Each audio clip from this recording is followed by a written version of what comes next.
이민자 1세대가 새로운 곳에 정착한 이후에 그 다음 태어나는 2세, 3세, 4세 그 후손들은 자라나면서 심각한 혼란에 직면하게 됩니다.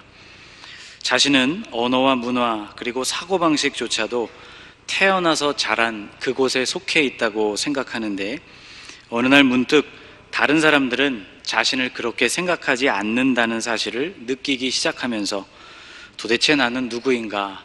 그런 질문을 또 정체성의 혼란을 경험하게 되는 것이죠. 우리가 아는 것처럼 느헤미야는 이스라엘 사람입니다.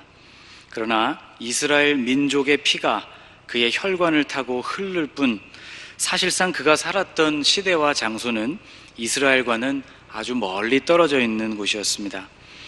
그가 태어난 곳이 어디인지 또 그가 이스라엘 땅에 가본 적은 있는지 이런 사실들이 성경 안에는 확실치 않지만 분명한 한 가지 사실은 그의 모든 삶의 자리가 하나도 빠짐없이 모두 이스라엘과는 멀리 떨어져 있는 바사, 곧 페르시아 제국에 있었다는 사실이었습니다. 그의 선조들은 유다가 무너지던 날 바벨론으로 끌려온 이스라엘 백성들이었죠. 바로 그때 바벨론 땅으로 이주해 왔던 사람들 중에는 여러분들이 잘 아시는 다니엘, 또 그의 3명의 친구 하나냐, 미사엘, 아사랴와 같은 사람들이 있었습니다.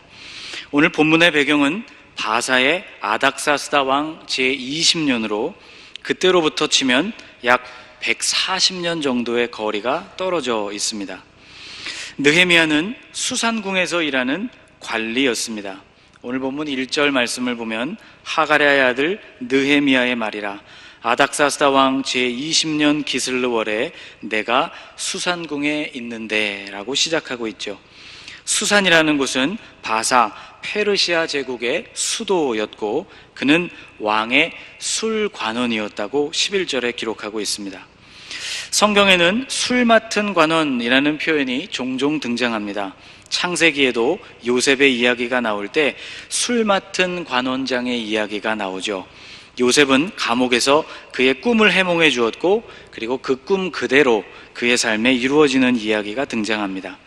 오늘 본문에 등장하는 느헤미야 역시 아닥사스다 왕의 술 맡은 관원이었다고 기록하고 있습니다. 술 맡은 관원이란 궁중에 술을 관장하는 무슨 와인 창고를 경영하고 관리하는 그런 관리를 말하는 것이 아니죠. 또는 왕의 전속 요리사 정도를 말하는 것도 아닙니다.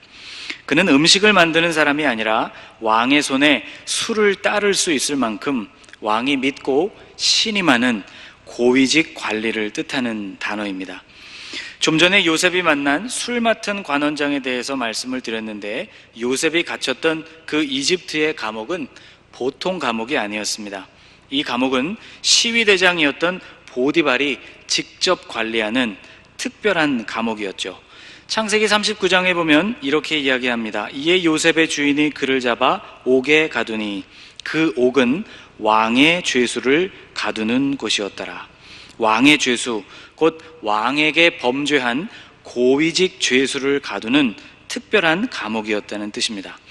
그렇기 때문에 느헤미야가 맡고 있었던 그의 직책 술 맡은 관원이라는 것은 페르시아 제국에 있어서도 대단한 위치에 있었다는 것을 뜻합니다. 그러니까 세상적인 기준으로 볼 때 느헤미야라는 사람은 사실상 부족한 것이 별로 없는 인물이었죠.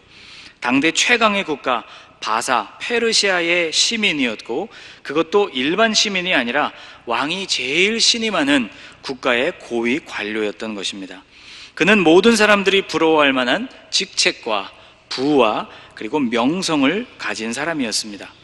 그런데 이 남부러울 것 없어 보이는 느헤미야, 바로 그를 슬프게 만든 사건이 있었으니 그것은 다름 아닌 멀리 떨어져 있었던 예루살렘의 형편이었습니다.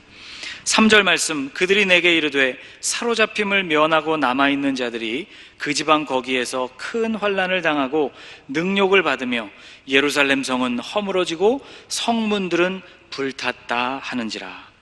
이 소식을 듣고 느헤미야에게 슬픔이 임합니다. 스룹바벨을 중심으로 1차 귀환이 이루어집니다. 총 3번에 걸쳐서 바벨론 포로로 끌려갔던 이스라엘 백성들이 예루살렘으로 귀환하는 일이 있었죠. 첫 번째 귀환은 스룹바벨을 중심으로 이루어졌고, 그들은 오랜 어려움을 극복하고 무너진 성전을 다시 재건하는 위협을 이루어내었습니다. 두 번째로 귀환한 사람들은 이방적인 모든 것들을 몰아내고 그들 안에 있었던 야훼 신앙, 여호와 신앙을 개혁하고 회복하는 일을 이루게 되죠. 3차 귀환이 바로 이 느헤미야와 또 그와 함께하고 있는 이스라엘 백성들을 통해서 이루어지게 됩니다.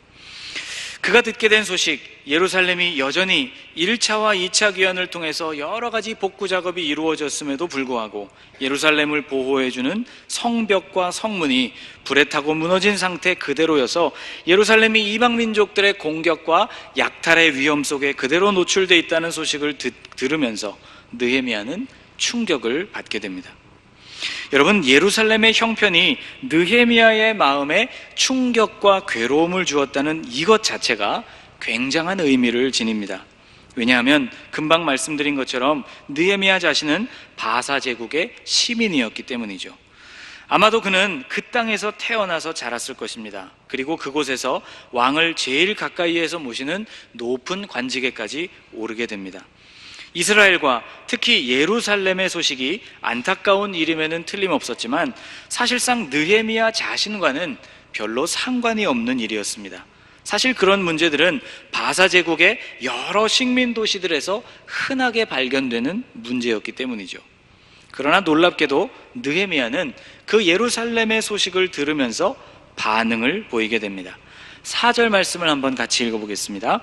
내가 이 말을 듣고 앉아서 울고 수일 동안 슬퍼하며 하늘의 하나님 앞에 금식하며 기도하여.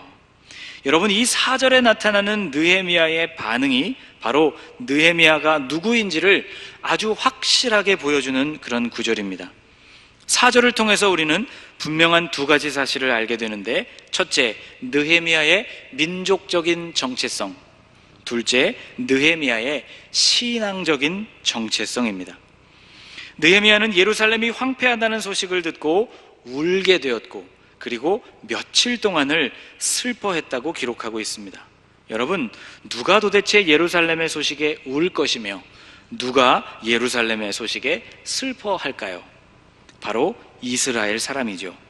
비록 지금은 바벨론으로 끌려온 유다 사람들의 후손으로 태어나서 자기 자신은 페르시아 제국이 된 그곳에서 살아가고 있고, 페르시아의 언어를 말하고 페르시아의 음식을 먹고 페르시아 사람들의 옷을 입고 살아가면서 페르시아 왕을 섬기는 고위직 관리가 된 사람, 사실상 페르시아 사람이었던 그가 자신이 누구였는지, 본인이 누구인지에 대한 생각을 결코 잊어버리지 않고 있었다는 뜻이 되기 때문입니다.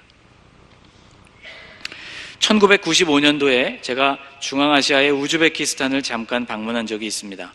1992년도 구소련으로부터 여러 나라들이 독립을 했죠. 그곳에 살고 있었던 한국 사람들, 소위 고려인들이라고 말하는 사람들을 만날 기회가 있었습니다. 한국 사람들이 러시아로 건너가기 시작한 것은 1863년으로 거슬러 올라갑니다.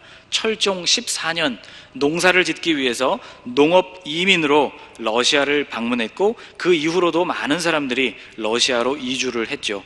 특별히 일제치하에서는 독립운동가들의 망명도 이어지게 되면서 많은 한국 사람들이 그곳에서 살게 됩니다. 그러다가 1937년 스탈린 시절에 소수민족 분리 및 이주 정책으로 우리 민족들도 다른 소수민족들과 함께 러시아 본토를 떠나게 됩니다. 화물열차에 실려서 중앙아시아의 황무지에 버려지다시피 내려지게 되었죠. 그 당시 고려인의 수는 17만 5천 명 정도였는데, 그 가운데 11,000명 정도가 기차로 이송되는 도중에 목숨을 잃었다고 합니다. 짧게는 80년, 길게 보면 130년 정도의 이주 역사가 지나는 동안에 황폐한 그곳에도 우리 민족들이 여전히 버티며 살아가고 있더라고요. 2005년 통계로 중앙아시아에 흩어져서 살아가는 고려인들은 모두 53만 명 정도가 되고, 그 중에서 우즈벡에는 제일 많은 숫자인 20만 명 정도가 살고 있다고 합니다. 전혀 낯선 땅인 그곳에서 러시아 말을 쓰는 사람들 사이에서 우리 민족을 만난다는 것이 굉장히 반가우면서도 생소했던 기억이 납니다. 수십 년을 각각 다른 곳에서 살다가 각각 다른 삶을 살다가 만나게 된 것이죠. 놀라운 사실은 젊은이들은 한국말을 잘 하지 못했지만 연세가 조금 있으신 분들은 완벽하지는 않았지만 한국말을 떠듬떠듬 하면서 의사소통이 가능했다는 것에 굉장히 놀랐습니다. 시간이 오래 흘렀고 모국어를 그들이 여전히 기억하고 있다는 사실, 그들이 그곳으로 온 1세대는 아님에도 불구하고 그들이 모국어를 여전히 기억하고 있고 그 말로 의사소통을 하고 있다는 사실이 저에게 굉장히 놀라웠고 그리고 뭉클했던 기억이 납니다. 여러분, 자신의 뿌리를 기억하고 그것을 지키는 일은 굉장히 소중합니다. 오늘 본문에 등장하는 이 느헤미야는 시간적으로 또 공간적으로 예루살렘과 아주 멀리 떨어져 있었지만 그는 자기가 누구인지에 대한 그 정체성을 잃어버리지 않았던 것이죠. 또 느헤미야가 끝까지 간직하고 있었던 것은 민족적인 정체성만이 아니었습니다. 4절 말씀을 다시 들여다보면 그는 그 소식을 듣고 수일 동안 슬퍼했을 뿐만 아니라 하늘의 하나님 앞에 금식하며 기도했다고 되어 있습니다. 이것이 바로 느헤미야의 신앙적인 정체성을 보여주는 것이죠. 그는 하나님의 사람이었던 것입니다. 바벨론으로 끌려온 유다 사람들의 후손으로 태어나서 이제는 페르시아 제국이 된 그곳에서 살아가며 페르시아의 언어, 그곳의 음식, 페르시아 사람들의 의복을 입고 그리고 페르시아의 편만한 종교 속에 살아가면서도 느헤미야는 자신이 섬겨야 할 분이 누구인지에 대해서 결코 잊지 않았다는 사실입니다. 시간적으로 그리고 공간적으로 큰 격차가 있었지만 느헤미야에게 있어서는 예루살렘이 여전히 그의 마음을 차지하고 있는 마음의 고향이었고 여호와는 여전히 그의 마음에 살아계신 하나님이었다는 것입니다. 이렇게 느헤미야는 민족적으로 그리고 신앙적으로 자기가 누구인지에 대해서 잊지 않고 살아가는 사람이었습니다. 그런데 오늘 본문을 계속 들여다보면 그것을 기억하고 예루살렘의 형편을 안타까워하는 것에서 예레미야는 그치지 않았다는 것을 우리는 발견합니다. 느헤미야는 예루살렘의 소식을 듣고 그 어려운 문제를 하나님 앞에 아뢰기로 결심합니다. 울고 슬퍼하고 금식하며 기도하면서 먼 곳 바사에 있는 자신이 예루살렘의 형편을 어떻게 도울 수 있을지 참으로 막막했던 그는 금식하며 하나님께 간절히 구했던 것이죠. 5절 이하에 나오는 이 느헤미야의 기도 안에는 오늘 우리가 드리는 기도, 특별히 우리가 해야 하는 중보 기도에 있어서 아주 중요한 원리들이 들어 있습니다. 또 나라와 민족을 위해서 드리는 기도가 어떤 단계를 밟아가야 하고 그 기도 안에 어떤 내용이 포함되어야 하는지를 우리에게 아주 잘 보여주고 있습니다. 첫째, 느헤미야는 회개하며 그 기도를 시작했습니다. 6절부터 느헤미야는 이렇게 기도하죠. 이제 종이 주의 종들인 이스라엘 자손을 위하여 주야로 기도하오며 우리 이스라엘 자손이 주께 범죄한 죄들을 자복하오니 주는 귀를 기울이시며 눈을 여시사 종의 기도를 들으시옵소서. 나와 내 아버지의 집이 범죄하여 주를 향하여 크게 악을 행하여 주께서 주의 종 모세에게 명령하신 계명과 율례와 규례를 지키지 아니하였나이다. 6절 7절 말씀을 보면 놀랍게도 느헤미야는 이스라엘 자손들의 죄를 하나님께 고백하고 있습니다.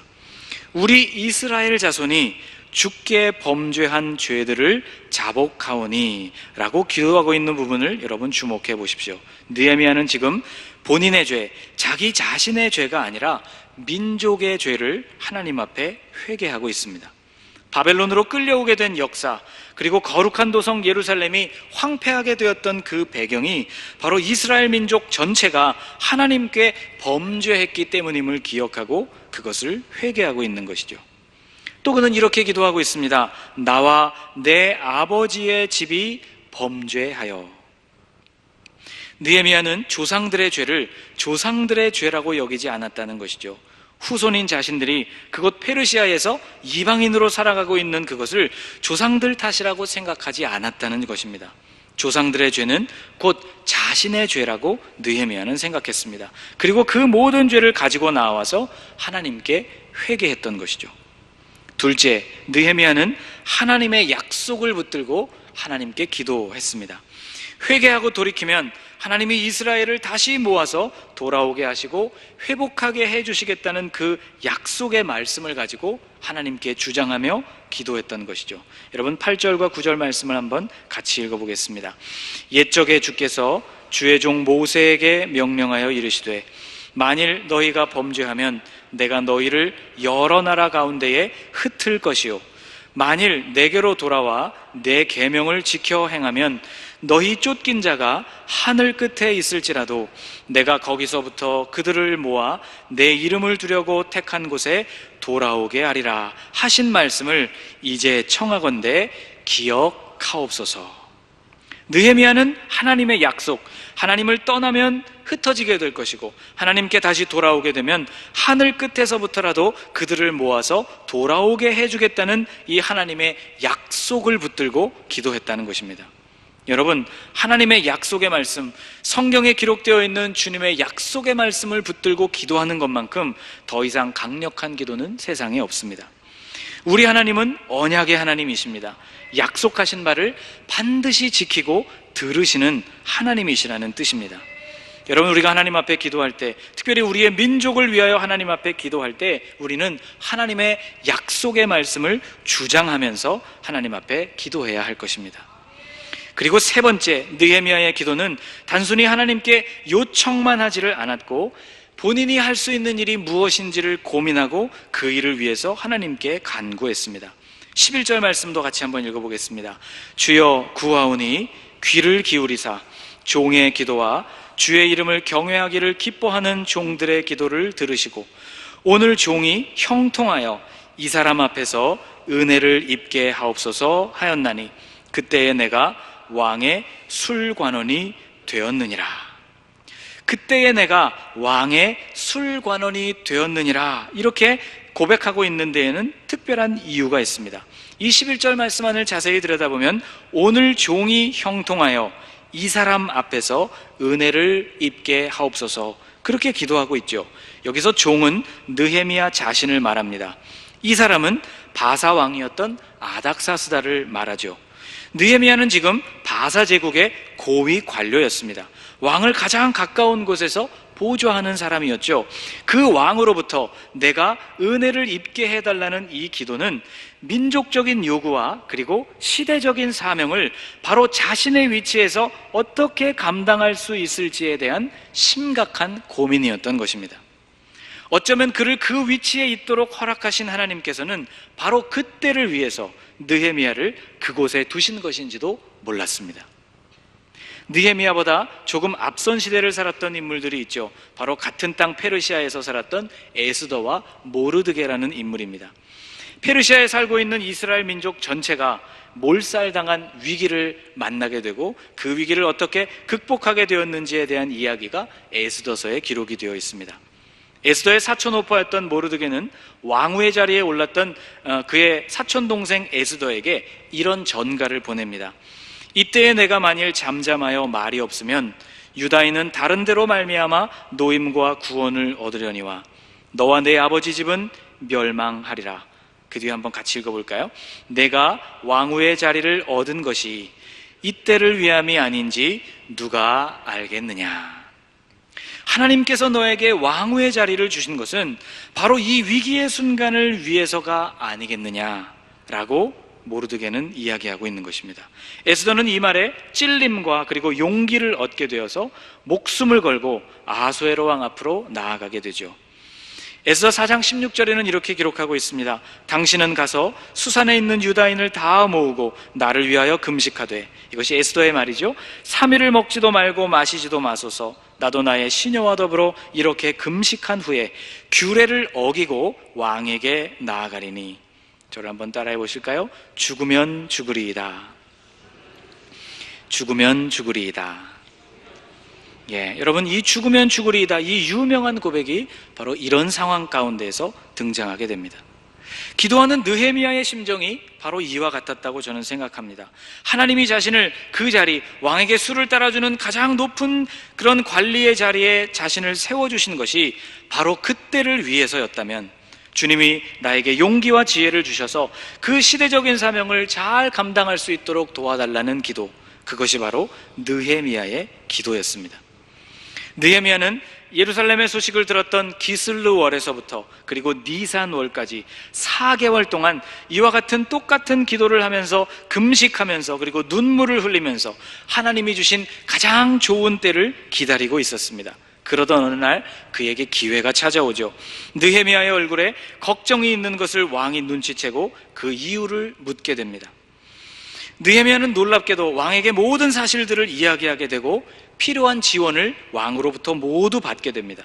필요한 기한도 강 서쪽에 있는 총독들에게 왕의 명령으로 예루살렘 성벽을 보수하고 있다는 것이 쓰여져 있는 조서와 그리고 그 성벽과 집을 지을 수 있는 모든 제목을 왕으로부터 얻게 됩니다.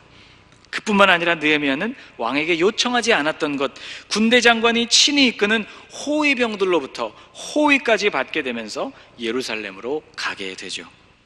느헤미야는 이 모든 과정이 하나님의 인도하심이라고 고백하고 있습니다. 같이 한번 읽어볼까요?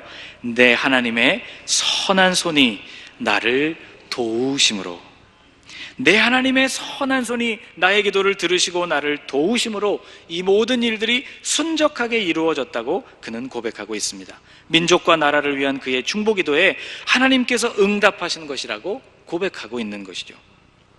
여러분, 이 느헤미야의 기도는 하나님의 사람이 자기가 속한 민족을 위해서 무엇을 어떻게 기도하고 감당해야 할지를 우리에게 잘 보여주고 있습니다.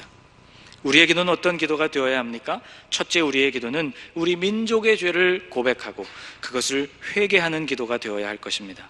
하나님의 용서를 구하는 기도이죠. 느헤미야와 같이 우리와 우리 선조들의 죄를 함께 안고 하나님 앞에 나와서 그 일을 주님께 아뢰고 고백하는 일이 필요합니다. 여러분, 정치, 경제, 사회, 문화가 여러 가지로 어려운 시대 가운데 오늘 우리가 살아가고 있습니다. 그것이 먼 문제라고 생각하지 않고 그것을 긍휼한 마음, 안타까운 마음, 눈물을 흘리는 마음으로 느헤미야와 같이 주님 앞에 가지고 나와서 기도하시는 여러분들이 되실 수 있기를 축복합니다. 두 번째, 우리의 기도는 긍휼과 구원을 베풀어 주시기를 하나님 앞에 기도하되 특별히 하나님의 약속의 말씀을 주장하면서 기도해야 할 것입니다. 하나님을 떠나면 주님이 흩으실 것이요, 주님 앞으로 다시 돌아오게 되면 하나님이 하늘 끝에서라도 우리를 모아들이셔서 주님의 백성으로 다시 삼아주시겠다는 주님의 약속을 주장하면서 기도해야 할 것입니다.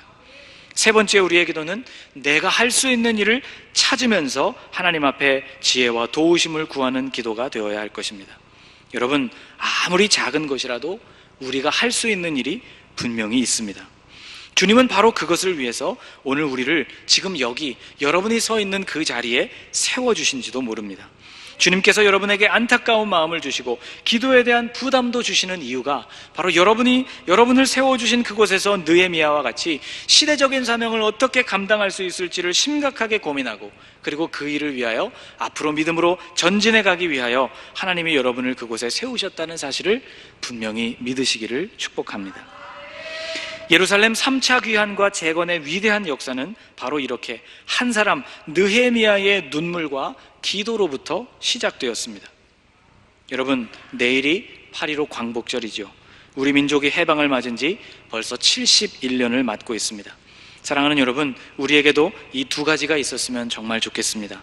주님이 우리에게 주시는 마음을 따라 눈물을 흘릴 수 있는 마음, 그리고 그 일을 위해서 금식하고 기도하며 하나님의 얼굴을 구할 수 있는 그런 마음이 우리에게 있기를 원합니다.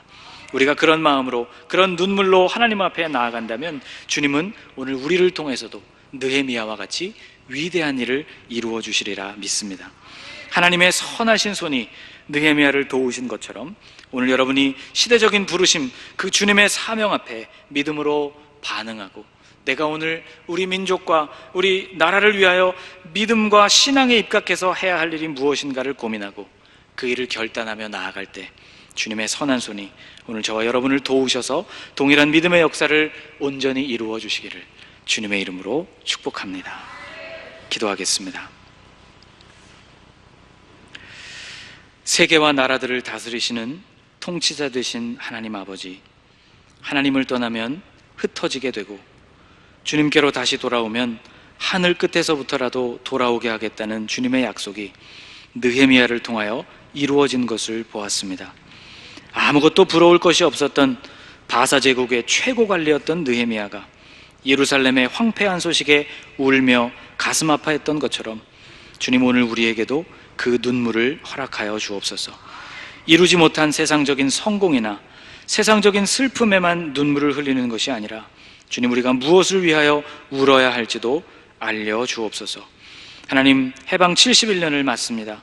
130년 전 이 땅에 복음을 허락하셨고 일제의 통치와 전쟁의 잿더미 속에서도 우리를 도우셔서 우리를 다시 일으켜주신 하나님 아버지, 이제는 우리가 우리에게 주신 복의 의미를 온전히 알고 그것을 주님을 위하여 사용하는 하나님의 사람들이 되게 하옵소서. 복을 구하는 기복신앙에서부터 벗어나게 하시고 성숙한 하나님의 사람들이 되게 하셔서 우리 그리스도인들이 우리 민족의 죄와 허물을 주님 앞에 아뢰고 회개하는 사람, 주님의 약속의 말씀을 붙들고 기도하는 사람, 그리고 우리 자신이 무엇을 할 수 있고 또 무엇을 해야 하는지에 대해서 주님께 묻고 실행하는 사람들이 되기를 간절히 원합니다.